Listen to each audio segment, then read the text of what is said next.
creator of Cartography, and we're going to be discussing the game. So, John, what was the genesis of Cartography?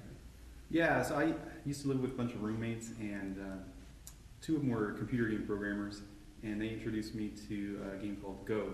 Go is an ancient Chinese abstract strategy game. It's probably the most popular game on the planet, just not here in America. Really love the game. And then another game I played is Carcassonne, and I love that game too. But it's not very strategic. There's some strategy, but it's very luck based. And I wanted to kind of combine the two concepts. And initially, it actually started out being a game that resembled more like Risk, and the tiles would tilt, and there was a topography element to the game. And I spent a number of years developing it in that state, but it was actually pretty boring. Had all the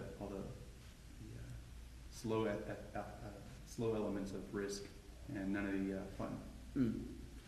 Okay, and so obviously you're a Go player and a Carcassonne player. Is there any other games that inspired this, as far as the idea of tile placement, or are those the main inspirations? Those are the main inspirations. I like Settlers of Catan, just like everybody else.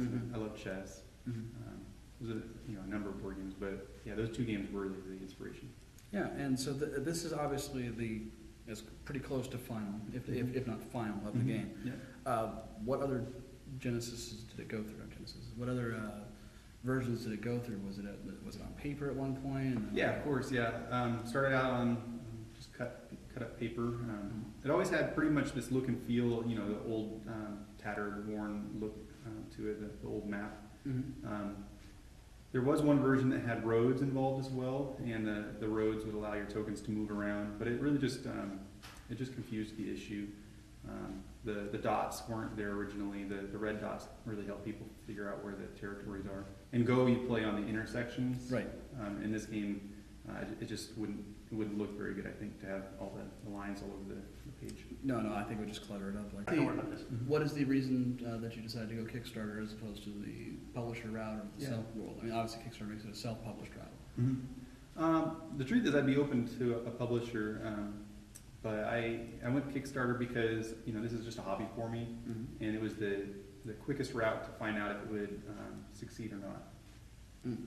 I spent a lot of time recently on social media and things like that, but it's difficult to get in front of people's eyes, and I thought Kickstarter would be the best way to go.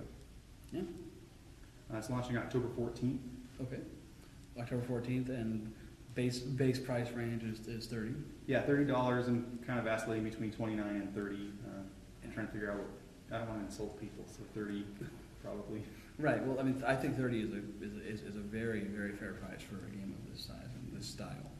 All right, so that ends the interview portion, and we thank you so much for your time, and thank you for showing us your amazing game. I'm really glad we ran into you at Strategicon. Yeah, that's great. Yeah, one thing I got to compliment you on, by the way, at Strategicon is your presence there was very, very good. Thank you. You actually had a solid foothold and actually had something people could look at and really drew their eyes in.